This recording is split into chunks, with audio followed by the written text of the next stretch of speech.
Makassi, chanteur français mais profondément enraciné dans la culture congolaise, nous fait découvrir son pays. Il nous fera découvrir la richesse de la gastronomie congolaise, des plats traditionnels qui ont marqué son enfance et qui continuent de jouer un rôle important dans sa vie de tous les jours. Mais ce n'est pas tout. Makassi partagera aussi des souvenirs marquants de son enfance, bercés par la musique et la danse, des éléments centraux de la culture qui l'ont inspiré tout au long de sa carrière. Enfin, avec une vision claire et engagée, il nous parlera de l'Afrique, de sa richesse infinie, trop souvent ignorée. Il nous offrira une réflexion captivante sur le fonctionnement de ce continent, souvent sous-estimé, et sur les dynamiques économiques mondiales, en posant un regard critique sur le monde actuel. C'est comme pour la cuisine avec les mamans. Tout le monde danse chez nous, donc dès le matin, il y a la musique. Kumba et Ndombolo, comme bah, du coup, c'était dans moi. Je sais pas pourquoi, les Congolais, on s'était presque tous chantés. C'est assez hallucinant, tu chantes. Il y en a, il va taper la batterie direct. L'autre, il va dire, en plus, j'ai amené ma guitare, ça démarre. Moi, c'est Makassi, l'homme qui chante doucement. Mais il y a eu d'autres titres qui ont traversé les frontières. Alors, le Congo, c'est deux facettes. Moi, je suis des deux. Brazzaville et de Kinshasa. Donc à Brazza, au niveau touristique, forcément, à Pointe-Noire, c'est pas l'océan Indien. L'eau est froide. Kinshasa, c'est les belles zones. Il faut savoir que le Congo, c'est le territoire qui alimente tout l'Occident en matière première. Donc il y a des guerres qui sont assez orchestrées dans ces beaux paysages. La République démocratique du Congo, elle ne peut pas être mieux illustrée que par ses forêts, et surtout le fleuve Congo. C'est-à-dire qu'à lui tout seul, s'il était bien géré, s'il n'y avait pas toutes ces guerres, il pourrait alimenter presque la moitié du monde en électricité. C'est une vraie dinguerie d'aller voir le débit de ce machin. On ne peut pas se baigner, sinon tu pars direct. Brazzaville et Kinshasa, en fait, c'est des villes frontalières. En fait. Il y a juste l'eau qui les sépare et l'histoire. À la base, c'est un même peuple. Et maintenant, même dans la manière de parler, le dialecte parlé au Congo, le Lingala, chacun a son accent. Par exemple, on a les mêmes danses, mais chacun danse comme il rajoute un ingrédient qui lui est propre. Le Congolais de Kinshasa aime bien être bien habillé. C'est important chez nous d'être bien habillé. Notre tenue de danse, par exemple, on met un petit truc en foin là. On se déguise un peu comme des guerriers et puis on danse beaucoup avec les reins, doucement.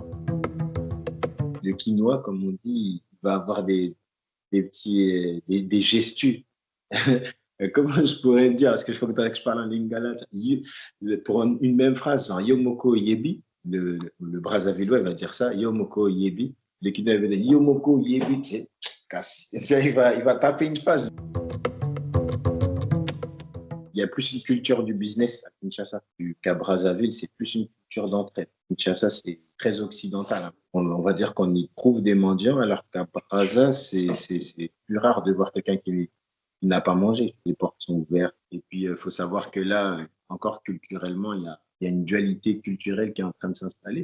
On a d'un côté la République démocratique Congo qui voudrait développer son côté panafricaniste, c'est-à-dire gérer ses ressources en indépendance. Et de l'autre côté, on a Brazzaville où il y a des accords avec le monde entier. Il y a aussi l'attachement aux études plutôt qu'à l'entrepreneuriat. Ça, c'est commun aux deux. Il faut savoir que chez nous, pratiquement tous les enfants sont hyper bons en études parce que ça chicote encore. Ça chicote encore. C'est-à-dire que tu ramènes une mauvaise note, tu portes les Larousse comme ça sur les genoux pendant 10 minutes. Et puis après, quand tu peux te dire qu'après, tu révises bien ta son. En tout cas, pour moi, Congo, c'est ça. C'est le marché de Matongé, c'est les forêts, c'est que dès le matin, les mamans elles mettent ça dépend, il y a deux façons de cuisiner. Moi, je sais que là où je logeais, je cuisais encore en chauffant le charbon. Il y avait une gazinière et tout. Mais ma grand-mère, là, elle préférait faire comme ça. Elle fait 3 gros plats en général, 3 accompagnements, genre riz et ce qu'on appelle le fou. La semoule, c'est une grosse pâte qui est faite avec de la semoule de blé et de l'eau. Prends la sauce, un petit bout de viande, tu manges, tu vois, ou du poisson. Après, on boit beaucoup de tangawizi, un jus à base de gingembre, très piquant au début. Après, on s'habitue. Le piment là-bas, il est tellement cuisiné, recuisiné que même la petite goutte d'huile, Oh là là, et te fait danser pendant 2 jours. Et c'est des repas, sans le savoir, toujours équilibrés parce que toujours des mijotés de légumes tout le temps, tout le temps. Il y a énormément de graines. On mange énormément des mauvaises herbes, comme elle dit ma mère. Elle dit, ah, ici les Français là, ah, ils gaspillent les bités, là, c'est cher chez nous. Et ici, c'est vrai que c'est vu comme une mauvaise herbe. Il y a énormément de ça. Et puis les fruits exotiques. 5 fruits et légumes par jour. Nous, ouais, on est bien à 10. Hein. Que tu marches comme ça, tu cueilles une banane, tu manges. C'est une vraie banane, tu sais. Il y en a, ils ont encore des pépins. Voilà, par contre, il n'y a pas de dessert. Hein. Plus tu vas aller prendre ta noix de coco, tu vas manger dedans, tu vas la caraméliser dans le plat et en faire une sorte de bonbon. À la base, déjà, leur rencontre, elle était improbable parce que le clivage colonial a fait que quand ils se sont mis ensemble, c'est trop mal vu. Le clivage, il est né un peu d'un conflit elfe total. Si vous voulez. Du coup, quand mon père, il a traversé pour officialiser, il y avait, comment dire, une animosité. Mariage d'amour, on va pas se mentir, les mœurs sont évoluées. C'est plus fréquent que les mariages arrangés, mais les mariages arrangés dans les villages, c'est toujours une base. Hein. Il y a les dots, il y a la réunion interminable en famille pour négocier la dot. C'est une vraie négociation. Donc là, peut-être il y a 20, 30 personnes de chaque famille et chacun dit ce qu'il veut. Et souvent, il y a le chef du village ou de tribu qui est là. Il y a des tribus, oui, il y a encore des concours pour l'homme le plus fort. Il y a encore une façon d'évaluer la femme, savoir si elle peut donner des beaux enfants. Et puis, du coup, tu arranges les trucs, mais le passage par la dot est toujours obligé. Il y a toujours cet attachement à la descendance. À partir du moment où on est une culture qui est restée proche de tout ce qui est nature, on a encore des réflexions, un peu comme les animaux. Pour eux, c'est des réflexes d'aller chercher l'animal que tu sembles le plus à même de donner une descendance qui va faire perdurer l'espèce. C'est un réflexe naturel. Il y a deux types de se confesser chez nous. Il y a ceux qui ont gardé les totems, les croyances anciennes, ces gens qui prônent la nature. Par exemple, chez nous au Congo, quand il y a eu le Covid, tout le monde a décrété qu'il fallait se rattacher à nos médecines de chez nous et pas faire confiance à la médecine occidentale. C'est une explication qu'on ne donne pas ici en Europe, mais c'est vrai que le Congo n'a pas été très touché par la chloroquine. C'est quelque chose qui est chez nous hyper. On prend ça depuis petit. En fait, on a eu la chance d'avoir déjà en nous des plantes et puis on a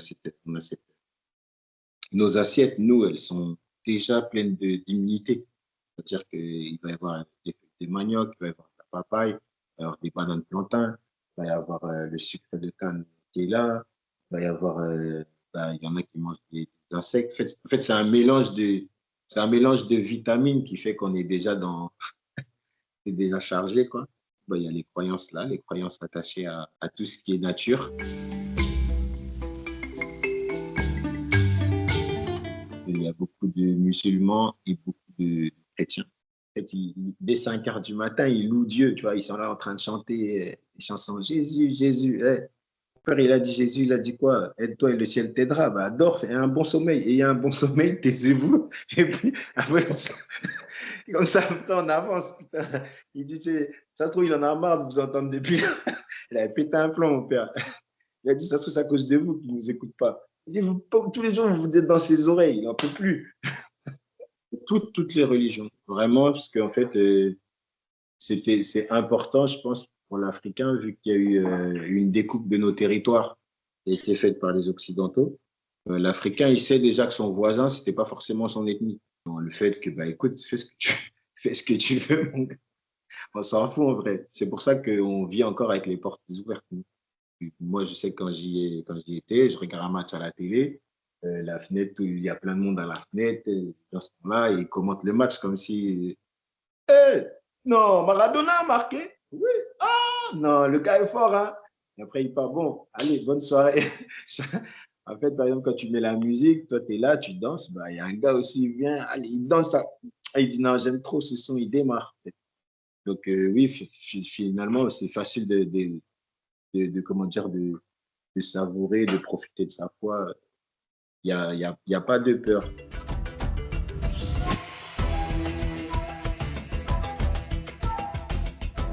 Moi, j'ai cette chance d'avoir beaucoup voyagé. Comme j'ai beaucoup voyagé, j'ai vu beaucoup de culture. Il y a deux façons d'interpréter le monde. Il y a le monde qu'on nous montre, qu'on veut bien nous montrer. Les médias, on va dire, qui vont raconter ce qui est intéressant pour leur pays, comme si on était sous dôme. À chaque fois. Tu sors pas du dôme, tu vas croire ce que le média te dit. Je vois par exemple aucun média français parler du franc CFA. Je vois aucun média français parler, par exemple, du contrat que le Conseil de l'Europe vient de avec le roi pour des tarifs sur les minerais du Congo. C'est assez complexe. Tu charges le Rwanda de faire la guerre aux Congolais pour récupérer les minerais et c'est toi qui les vends à l'Europe. Et tout ce que demande, par exemple, Congo, c'est de pouvoir vendre ses minerais tout seul à son prix. Et quand ils font ça, en général, ils tuent le président. Pour nous, était un sauveur. Ici, c'est un rebelle. Donc, en fait, on est sous dôme parce que les grands penseurs de l'économie mondiale disent bien que les pays émergents, il ne faut surtout pas qu'ils s'industrialisent. Sinon, c'est la fin de notre modèle. Prendre, par exemple, le café. En terrasse, un café, c'est à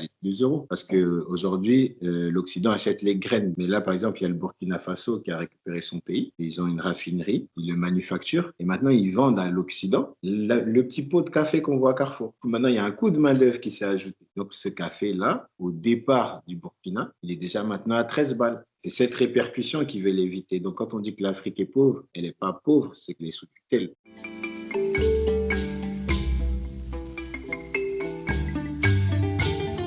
Tout ce qu'il y a en général, que ce soit le fer, le silicium, le coltan, le cobalt, l'or, parce qu'il faut savoir que, par exemple, la France et l'Israël sont les pays qui vendent le plus d'or au monde. Il n'y en a pas dans leur sol. C'est l'or du Congo. Quand on n'a pas les infos là, on peut se dire que l'Afrique est pauvre. Mais quand on lit bien entre les lignes, par exemple, ce qui se passe actuellement avec les boulettes que font le gouvernement Renaissance, il faut absolument recoloniser l'Afrique parce qu'on a perdu le Niger, on a perdu la Guinée, donc l'or de Guinée, le Niger, on a perdu le pétrole, le machin, le Congo qui essaie de se rebeller. Et en fait, c'est ce qu'ils disent pas à leur peuple, c'est que oui, c'est eux qui ont la main, mais il y a des pays qui se libèrent de plus en plus. Et nous, surtout, on est jeunes et puis on constate ça. Tu es là-bas, tu vois les mines d'or, tu te dis, je vais prendre l'or. Ah non, ça appartient à un tel entrepreneur français. Et c'est chez moi. Et là, je n'ai même pas le droit d'y toucher. Quelqu'un qui est très controversé ici, qui s'appelle Kémy Seba, demande est-ce qu'on pourrait arrêter avec le franc CFA et le dollar et créer une autre monnaie africaine qu'on indexerait sur notre or. Et donc, c'est un peu ça ce qui se passe en ce moment. Nous, on est né dans une culture où on partage. Tu vois, le diamant, c'est quelque chose qui est hyper fréquent. Mais la bourse a réussi à en faire une richesse. C'est-à-dire qu'ils préfèrent dissimuler et thésauriser des diamants dans des entrepôts pour faire monter la valeur. Nous, on est plus une culture de partage. Tu veux ton diamant, prends-le. Et c'est un peu ça aussi avec nos matières premières. Quel intérêt à avoir des assiettes comme ça et jeter la moitié? La surproduction, tu vois, de l'industrialisation et de la spéculation des élites occidentales, c'est pas quelque chose qui est bien chez nous. On préfère, j'en ai, toi aussi mange, toi aussi mange. Donc, en fait, si on reprenait nos ressources, je pense qu'il y aurait peut-être même plus de famine sur Terre.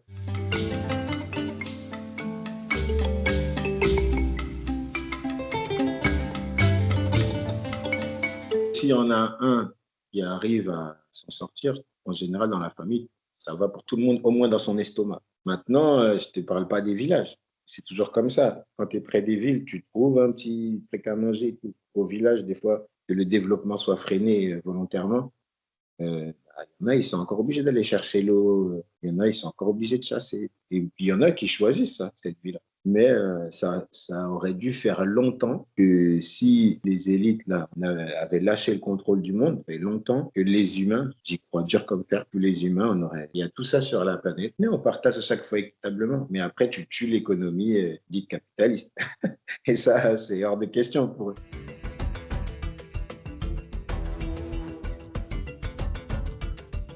On est dans une direction où on va essayer d'unifier les pensées, unifier les cultures. J'ai l'impression qu'ici, on veut formater. Mais en fait, la richesse du monde, elle réside dans la différence. On va tous s'ennuyer si on est tous pareils. Ça change parfois des pensées, ça permet d'évoluer. C'est-à-dire qu'il y a des signaux que vous ne voyez pas avant, peut-être par rapport à l'Afrique, au Congo, que vous allez voir maintenant. Après, ici, c'est, comme on dit, malheureusement, ici, c'est le capitalisme qui domine. Le capitalisme, il a besoin, pour être efficace, de réduire le nombre de produits qu'il produit, si tu veux. C'est pour ça qu'il a besoin d'unifier les pensées, d'unifier les trucs. Parce que si on a les mêmes besoins, eux, ils accélèrent leur productivité. Tu vois ce que je veux dire? Donc là, ils disent, ah, on a réussi à les faire aimer ça en même temps, ça en même temps. On n'a plus besoin d'en faire trop et d'avoir des pertes. Et c'est là où l'humain, ici, je trouve, ne se rebelle pas assez. Et aujourd'hui, je vois tout le monde pense pareil, que tout le monde mange pareil, que Uber Eats dépose le même plat, tout le monde. Et tu vois, c'est ça qui est en train d'être créé, l'ubérisation du monde. Et c'est très flippant parce que ça délite le lien social à une vitesse qui est incroyable. Ça ne vaudra jamais le fait de partager un plat ensemble, discuter, rigoler. C'est ça qui fait que quand on va voir le film de notre vie défiler, bah, moi, j'estime que c'est ça qui va te faire partir avec un sourire plutôt qu'une larme.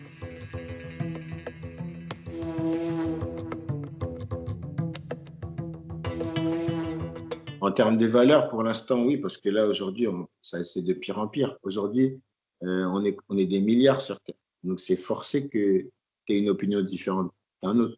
Et en soi, du coup, il y a rien de mal. En France, tu n'oses plus dire ce que tu penses. Je ne sais pas si c'est pareil pour vous, mais tu mesures tes propos. À chaque fois que tu veux dire un truc sur un sujet, tu vas réfléchir. Admettons le conflit entre la religion et les mœurs amoureux actuelles. Eh ben, normalement, on devrait pouvoir parler et ne pas se juger, et juste débattre, parce qu'on est des milliards, on est différents. Aujourd'hui, on sent qu'il y a une doctrine qui est imposée et que dire le contraire, c'est difficile. Donc, c'est pas que l'Afrique est plus riche culturellement, c'est que l'Afrique, pour l'instant, la parole est toujours libérée. Bien sûr, dans les pays où il y a des dictateurs, tu vas pas t'amuser à parler politique hein, dans la rue.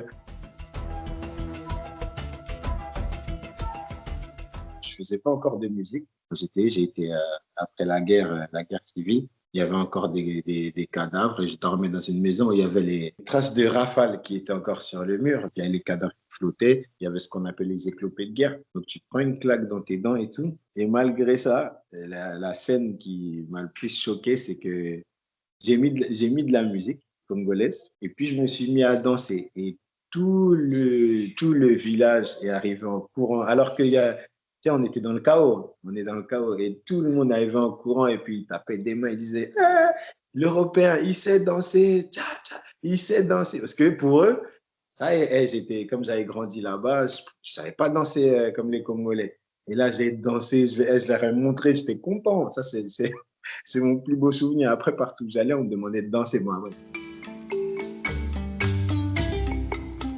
Pour moi, c'est cette leçon où tu te dis que finalement, les gens qui pourraient se plaindre le plus, ils ne le font pas. Ils sont là, ils fixent sur les moments de bonheur. Et je pense que c'est tout un mindset qu'on doit aujourd'hui tous développer. Je pense que ça changerait beaucoup de choses. D'y aller, non pas pour voir le Congo touristique, mais le Congo, comme on dit, le tourisme naturel, je dirais. Prendre un accompagnateur, une sécurité, parce qu'on ne sait jamais, c'est toujours important, et de partir directement, parce que la sécurité, c'est aussi la réaction des animaux. Hein. Et c'est dans les reportages et tout est beau, tout est rose, mais il y a quelqu'un qui maîtrise les réactions des animaux. Et ouais, et faire le Congo par les beautés, par ses beautés. Pas forcément par la ville. En vérité, toutes les villes se ressemblent. Le mieux, c'est toujours trouver des coins naturels, se poser et laisser circuler les énergies. Au Congo, il y en a énormément. On est toujours content quand on accueille quelqu'un. Je me rappelle quand j'étais là-bas, tout le temps, j'étais invité partout. Je pense qu'ils pensaient que j'avais 14 estomacs. Partout où tu vas, tu dois manger. Et puis quand tu ne manges pas, il n'est pas content. Et puis ils veulent te montrer les enfants, ils veulent te montrer ce qu'ils ont créé, parce qu'ils sont très manuels. C'est des ingénieurs sans le savoir, et ils sont très demandeurs des autres cultures. C'est-à-dire que moi, je suis accueilli là-bas, je ne suis pas congolais quand je suis accueilli là-bas. Ils me voient plus comme allez, raconte un peu, ça c'est comment chez vous, ça c'est, tu vois, et vous, ils aimeront ça chez vous. Le fait d'être différent, ils te questionnent dessus, alors qu'ici, c'est vrai que peut s'interroger à combien de personnes tu te demandes comment tu vas réellement en attendant la réponse. Là-bas, c'est que s'ils te demandent bon, comment tu vas, là, attends vraiment l'explication. Voilà, et c'est tout ça qui est beau et qui fait que tu te retrouves.